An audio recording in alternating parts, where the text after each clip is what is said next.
so I think there are auteurs and creators who do consider their audience. Just don't become a slave to it. I think we all want to be validated in some form or another. It's nice to know that you put your heart and soul into something and then your peers see it. That doesn't go away. I'd be lying to you today if I said I didn't want to win an award. Listen.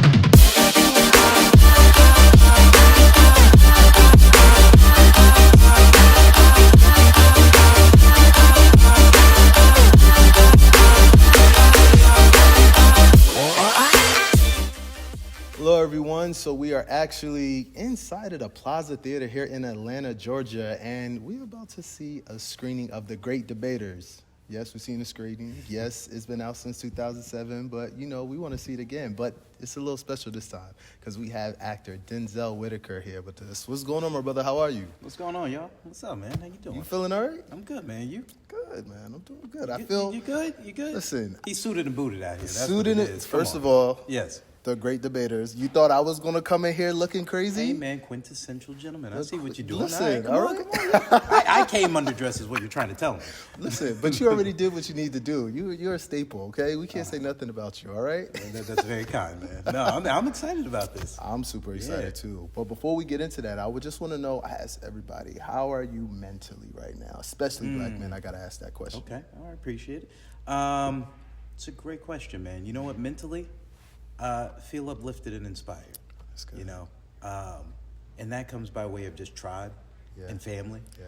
You know what I mean? Because, like, look, we all have our ups and downs, right? Yeah. And especially as an actor coming out of the strike, you know, everybody within the industry is sort of figuring out what is the new paradigm. Mm-hmm. You know, what is the new future that we have forward to look towards. Right. So to be honest with you, with something like that I've been a part of for so long, you really lean on your tribe, you lean on your team, you lean on your family, because it's like, okay, we understand what this is, but now we're looking to what is the new. You know what I mean? Yeah. No, I completely understand. And coming out of, you know, just like the strike and everything that's happening from an actor perspective, what is your outlook kind of on the current landscape of just black culture, the stories that are being told? How are you feeling right now? Okay. Listen, we got time. No, you know why I take the pause is because, look, I was talking to my buddy about this the other day. Like, I am happy to be a black man in today's time. I am. And we could be proud of it at any other time. But, you know, we were actually sitting at dinner yesterday night, and we were just talking about things that you could do or couldn't do in other decades that you could do now. You know, there is a select amount of freedom, and I'm not going to say that doesn't come without its own hardships. Sure. Like, we do not have enough of our stories out there, just point blank, period. But we're starting to see ourselves more in executive positions. You know, we're starting to see more black billionaires than we've ever seen. Not to say this is like, you know, the pinnacle of what we've experienced in success and fame and monetary value, but we are starting to see it more in droves. And with that, once we start moving into these executive positions, you know, we can start greenlighting more of the things that resonate with us. Yeah. You know, we can start putting more of us on screen. You know, there are certain diversity initiatives, whether you want to say they're you know, all for the look and show or whether they're genuine. You know, if there's a crack within that door, we got to push that door open and keep going. So simply as a creator, look, there could always be more stories. I think what we simply need is more diversity within stories, and that's not just, you know, within the black diaspora, that's within all, you know, factors of minority. You know what I mean? Our Latino brothers and sisters need more stories. You know, our Asian American, I'm sorry, not Asian American, just Asian period, you know, brothers and sisters need more stories, et cetera, et cetera. So, you know what I mean? It's just more executive positions. And we're looking at it from the landscape of America. You know, we travel outside this little bubble. Everybody else is doing it elsewhere, and they're doing it very well. But one of our biggest exports in America is entertainment. You know, we sometimes are the trendsetter with that, or you can say we have a dominance over the market. So that's all. It's just inclusion, reaching out, building bridges elsewhere, you know, building bridges internationally, bringing that stuff in, just more partnerships, collaborations. So talking about some of these stories, you were a part of an amazing story, The Great Debaters. And, you know, for me, it was just seeing the intellect, the education, the poise. It like I was in college when it came out. So it's like, oh, yeah, let's go. And also part of the debate team, yes, Okay, all that right, good come stuff. on, man. So, you know, wanted to be a lawyer. So definitely was like, talk your stuff right oh, now. Come listen, on. always want to be a sub. I want to know, how did you feel, one, just in that moment when you were creating it, be it you were young, sure, but there's still, I would assume, some type of feeling when you know you are creating something that has a purpose. Absolutely, absolutely. There's an incredible amount of pride that I feel with this project particularly. It's one of my favorite projects I've shot to date for a multitude of reasons. But just what we were able to represent on film.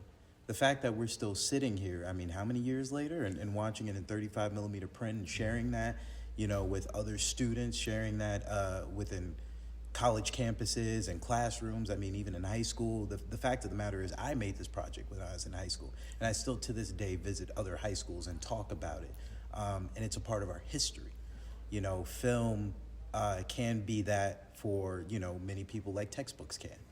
You know, transport us to another world, but also remind us of where we came from. And, you know, I'm happy to be a part of this historical piece of film, piece of representation, piece of culture, you know what I mean? So it always have a special place in my heart, man. I knew we were making something impactful, and I knew we were making something with weight and gravitas, but then to watch what it has continued to do afterwards, not always am I taken aback, but I'm grateful for that, you know? Yeah. What is your fondest memory, I would say on the set, if you can remember that far, because Sure. I'll talk about myself. I can't remember it yesterday. So there were lots of moments. There were moments in you know, where we did rehearsals. Yeah. And I learned the importance of rehearsal, especially from, you know, the master himself, Denzel Washington, and the words he had imparted upon us. Yeah. There were times where we, you know, flew out to, what is it? We flew to Texas, Marshall, Texas. And, you know, they hosted a parade for us, which was really, you know, kind of them to do. There was like the lynching scene that'll always have like an imprint within me. There was, you know, going up to Boston, actually debating at Harvard, and what that felt like to be on those, you know, that historic ground, especially after everything that we had shot prior to. I even celebrated a birthday while shooting this film. There's a particular scene where literally it was my birthday, and, you know, I was fake sleeping or whatever it may be, and on the final take, you know, we rolled it just like we would roll any other take, but instead they rolled in with a birthday cake that was made for me. And, you know, that was really sweet. But it's family, man. Yeah. Like, everybody I still talk to today, like, I love these people, you know? Yeah. No, that's amazing. That's amazing. A lot of, or I would just say maybe one of the themes of the film is just kind of mentorship, right? And I read that, you know, Denzel, of course, was a mentor, but specifically, he was the one that kind of urged you to be behind the scenes and to look into that. Can you talk a little bit about that? Sure. So I'd like to say he's seen a curiosity in me before I knew what I wanted to do. You know what I mean? I'm 16 going on 17. Yeah. And I'd love to ask questions. And it was such a playground to be in his presence, to be with these incredible filmmakers.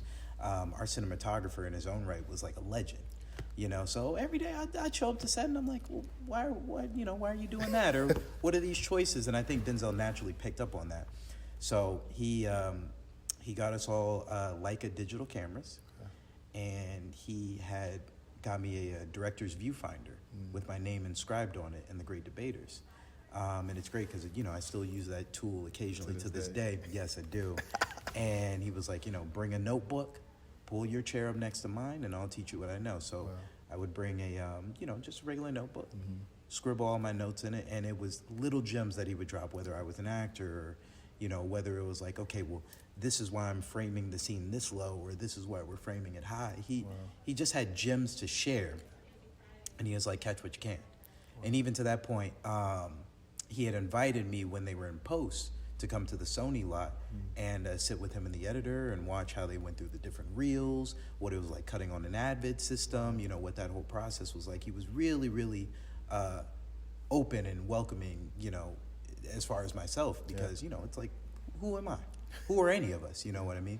Who is he to spend this time with us? So I'm forever grateful for that. And I do think that was the spark for me to then continue to ask other directors that I had worked with afterwards, and really sort of led to the formation of where I'm at behind the camera now. Which is, tell me about Blackmouth. I want to know what is Blackmouth and what inspired the creation of it specifically for it to be its own company. Sure. So like Blackmouth itself is an incubator for a lot of my ideas. You know, that was a gaming tag that I had way back in the day. That and the little logo. I've had that since probably. Was that your AIM screen name? One of them. One of them. Yeah. You can find me at Blackmouth. If you play Call of Duty and you got a headshot out of nowhere and you seen Blackmouth, that was me. That was me. But you know, it was always something that was a part of me. So when I formed my first company, I was like, well, this naturally fits. Yeah. You know what I mean? And right now we're going through a different iteration. I started another entertainment arm just recently, but Blackmouth is always going to be that incubator for me. And from there, I mean, you know, thankfully I've linked arms with other creators. Yeah. You know, sometimes they say don't work vertically, but horizontally. Yeah. And I've been able to work with, you know, great creators, and we've made different short films, projects that now I have in development, like 5150, that I did with David Oyelowo executive producing, and Javon Adepo, he's starring in, that we shot during the pandemic. We were one of the first projects to really go back and put boots on ground in terms of filming, and I'm really proud of that one. Another one I have coming up is called Brand New, and I got to shoot that with my brothers, Chris Lofton, Maestro Harrell, Chad Coleman, my brother Quincy Ledbetter, who I met right before the pandemic. We co-wrote and co-directed that together. But yeah, that's some of the endeavors I have behind the camera. Nice. And where do you find like inspiration and creativity? I always ask that question, and the reason for the question, just as a foundation, is that, you know, we're kind of in this space now with social media, and I'm starting to see people just creating things based off of what they think other people want, based off of algorithms, and it got to pop and all that type of stuff. And I feel like we're losing art. I want to know. Oof. Sorry, not to, you know, we're not going to get too deep. It's a layered question. Sure. The artist in me wholeheartedly agrees. Yeah. You know, Rick Rubin says, don't create art for the audience, create it for yourself. You know, he has an excerpt where he talks about basically like, if you're creating for the audience, you're not basically putting your soul into it. You know, you as your connection to God, you have received, you know, this gem, and it's up to you to develop that. And as you develop that gem, that is your authentic voice. And if it resonates with you, chances are it's going to resonate with somebody else. You know, it's the purest form of creation that you can put into the world, because it is of you, and that's why you are the one doing it. You know, that's just to kind of sum up. It's not directly his words, but to sum up kind of, you know, what I took from his excerpt. And like David Lynch, you know, he talks about meditation. I mean, you know, my great mentors, and even my God says she heavily focuses on meditation, because it's the clearing of the mind. You know, it's able to separate yourself from everything that's external and just really go inwards. I find that when I feel stagnant in my creation, it's mainly because I'm preoccupied. You know, I think it's like kids, for instance. Kids aren't afraid to create. Yeah. Kids aren't afraid to dream or to imagine. You know what I mean? It's endless for them. And sometimes as we get older, society will start to put these limitations on top of you. You know, so the artist in me says, create freely. But this is a film business. Yeah. There is a commerce side to it. You know, things do have to be sold. And that's not to rip creation from it. But I think some of our best auteurs that we've witnessed, some of our best, you know, filmmakers, let's say, or anybody who dominates within the liberal arts, that has a monetization end attached to it, somewhat, some form or fashion, they are thinking how the audience is going to receive, or I'll say it like this. Take a cat like Spielberg, for instance. He considers his audience. He's aware of what works and what doesn't. You know, there are tested methods that he knows based upon how I frame this, based upon the music I put in, sound choices, everything, literally meticulous to every single detail. He knows this is going to be effective. And he's taking a bet on that if I can draw you from an emotional place so you can attach to these characters, this scenario, this setup, you'll be invested. And so I think there are auteurs and creators who do consider their audience. Just don't become a slave to it. You know? It's the words right there. I'm taking a piece of that right now. Mental note, y'all. No, that's amazing. And then this, a good piggyback on it. You were honored with the NAACP Image Award, for your role for this film, The Great Debaters. And now we're having conversations about these institutions and giving accolades and kind of missing Black people and not having those opportunities from some of these larger award ceremonies.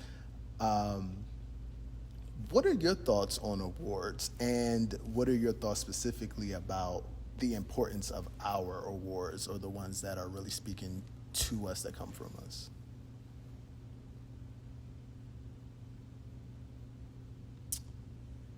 I'm going to be careful here.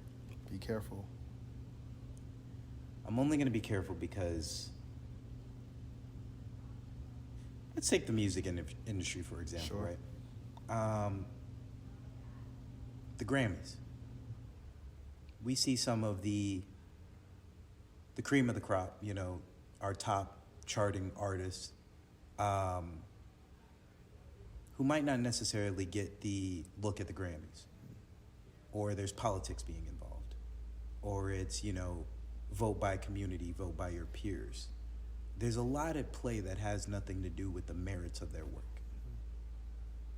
If it was the Billboard Awards, well, we know how much you chart.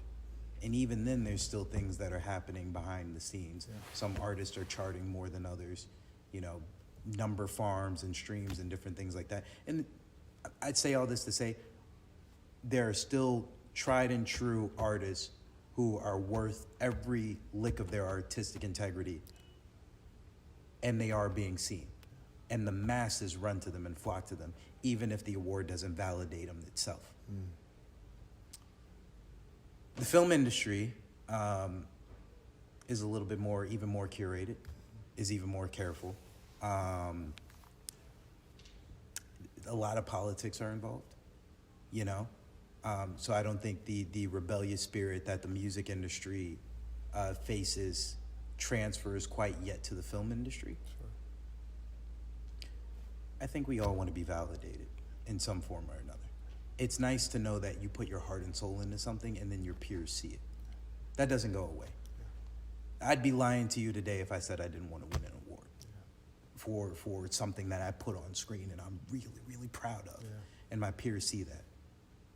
But there are plenty of works and examples and artists and films that are out there surviving that do numbers that the general populace loves. They don't make it to the award show. Sometimes a lot of that stuff is curated. A lot of that stuff, needs to meet an agenda or whatnot. And even then, I get why that's valid. Yeah. But anytime somebody runs for your class president, you got to know some of that is going to be off the strength of what they're going to actually do, and some of that is just based off of popularity. Yep. It's true. My last question for you. What can we look forward to from Mr. Denzel Whitaker? What you got in the pipeline? Anything yet? You can at least tell us. Yeah. No, I do. We're in talks for some films now. Nice. I've been sort of training and prepping, sort of getting my body together so I can do some action stuff. Which is why on my Instagram you'll see I've gotten into tactical shooting or just working out a little bit more, different things like that. That's kind of a mainstay for me. In between acting roles, I'm highly developing stuff behind the camera. So there's maybe about 5 projects that I'm personally attached to right now, things that I've been always excited about, and they've been sort of in the pot just stewing. Yeah. Like I mentioned, 5150 and Brand New. 5150 is out there for people who want to check it out, but we're developing that further. Brand new, has yet to be revealed to the world, so that's definitely coming soon. And by the grace of God, I mean, you never know what's around the next bend. Yeah. Well, one, I salute you. Your great work from, clearly we have seen you on the screen since this time.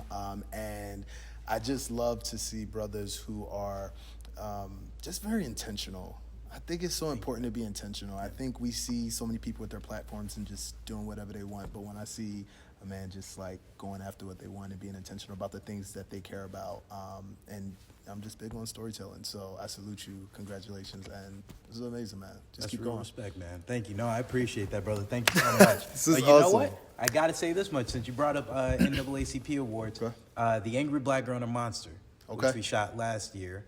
Was it last year? Oh, my God. No, it's even before that. We shot this. When did we shoot this? Back in 2022. Okay. Angry Black Girl and a Monster nominated for 2 NAACP awards, so keeping high prayers for that, Yes, please. My brother Bomani J's story. Okay. We got to see that win. Good, man. Yeah. Got to see him win. We got to see a win. Make sure you guys are following him. Where social media? Where can they find you? Social media at Blackmouth. Yeah. At Blackmouth. At Blackmouth. Easy. Yeah. Perfect. Thank you so much, man.